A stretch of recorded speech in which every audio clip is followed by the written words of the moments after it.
سبح اسم ربك الأعلى الذي خلق فسوى. بسم الله الرحمن الرحيم. إذا جاء نصر الله والفتح ورأيت الناس يدخلون في دين الله أفواجا فسبح بحمد ربك واستغفره إنه كان توابا. Sadaqallahul azim.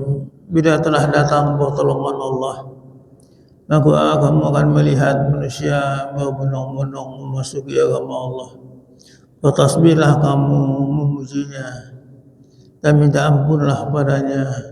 Sesungguhnya dia maha penampun dan menerima taubat, maha benar Allah dengan segala firman-Nya. Kaum muslimin dan muslimat yang dirahmati Allah, kita manusia ini banyak sekali dosa kita. Walaupun begitu, Allah pengampun dan penyayang. Kalau dihitung amal kita, tidak terbayar di amal kita. Apa nikmat-nikmat Allah yang telah kita nikmati. Tapi untuk itu sadarilah, bertobatlah kepada Allah. Janganlah kita pandang-pandang enteng agama Allah ini. Sebab Allah juga mengatakan, innal ladzina qalu rabbuna Allah, orang yang mengatakan Tuhan kami Allah, summa istaqamu, dan dia istiqamah dengan itu, akan diturunkan malaikat kepadanya, dan malaikat itu mengatakan kepadanya, wala takhafu wala tahzan, jangan kamu takut, jangan kamu berduka cita, wa abshiru bil jannati allati kuntum tu'adun, gembiralah kamu dengan surga yang dijanjikan Allah.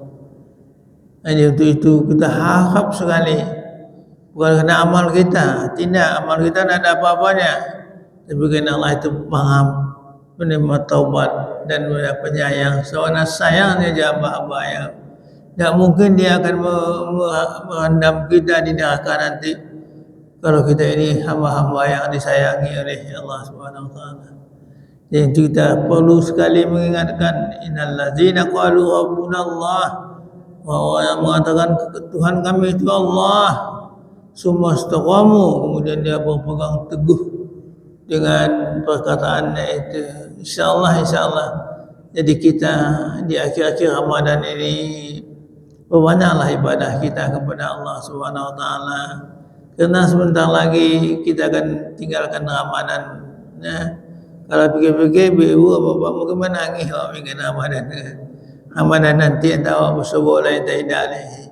Dan inilah Ramadan terakhir bagi kita. Lebih kami yang tua-tua ini kan rasanya sudah pantas sekali mengagumi kehidupan ini. Hidup kita sudah sekian lamanya. Apakah hidup kita ini terbayar dengan kesalahan-kesalahan yang kita lakukan? Kadang-kadang sengaja kita lakukan, kadang tak sengaja kita lakukan. Kadang-kadang sambil berolok-olok kita, tapi olok-olok kita itu lepas daripada kontrol. Jangan begitu. Tertawalah, boleh kita tertawa, tapi jangan tertawa kita itu yang merusak, yang menimbulkan masalah di tengah-tengah masyarakat. Wastaghfiru innahu kana tawwab. Ampunlah banyak-banyak, minta ampun ya Allah. Banyak dosa saya ya Allah. Kadang saya sengaja ya Allah. Kadang saya tidak sengaja sambil tertawa-tawa saya. Padahal itu semua akan menghilangi kasih sayang Allah kepada kita.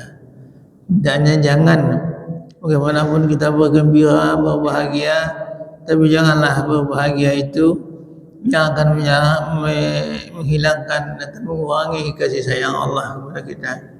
Kita lihat ibu-ibu dan bapa, misalnya awak kaum menantu kerubunya di Allah Subhanahu wa taala, dapatlah menantu nalega elok seketik akhlaknya, elok setiap pencariannya. Kadang hati orang tahu kadang hati itu lepas kontrol, lupa bahawa Allah itu Tuhan kita, lupa istiqamah kita. Sampai waktu itu kita balik diundang orang, yang kita undang orang itu kita anggapkan ada mohon doa restu. Tapi nada di sini tapi berjoget dia Pak. Nada dia sampai berdoa. Orang tanya nak orang punya rumah tapi berdoa di mana suka Pak? Nada tahunya dah. Ini memang beli rumah tu. Ini orang masih yang tapi berdoa. Ini tak tahunya di mana berdoa suka. Masih puji undangan tu mohon doa restu, mohon doa restu. Tapi nada sini tapi berjoget-joget dia, berjoget-joget dia tu. Kadang-kadang ini mama lah gaya-gaya satu lupa juga. Ya Allah, ya Allah. Kamu letakkan semesta kamu tu. Kamu letakkan Allah Tuhan kita semesta kamu tu. Jadi ibu-ibu ya. Ibu kadang-kadang kan sekali-sekali. Sekali-sekali nak bawa selesai sekali. Ibu tahu ibu dengan nama kena aku selesai sekali. Kata lu kata. Jadi nak apa dulu kan. Lu salah yang sekali-sekali. Ikut ini mama aku bakal lebih mana segala nak boleh itu yang dikatakan. Hanya jangan begitu. Siapapun yang mengajar kita ke jalan Allah kita terima. Walaupun orang bodoh, walaupun orang nak bersekolah, tapi kalau dia mengajar kita ke jalan Allah kita terima. Janganlah sampai kita bedakan. Ini ustaz kau batang kau baru jumatan tu yang cakap mengecek ni. Dan jangan kita begitu. Kalau ada yang mengajar kita ke jalan Allah kita ikuti. Kita terima. Mungkin itu saja pengajian singkat kita, mudah-mudahan juga manfaatnya. Assalamualaikum warahmatullahi wabarakatuh.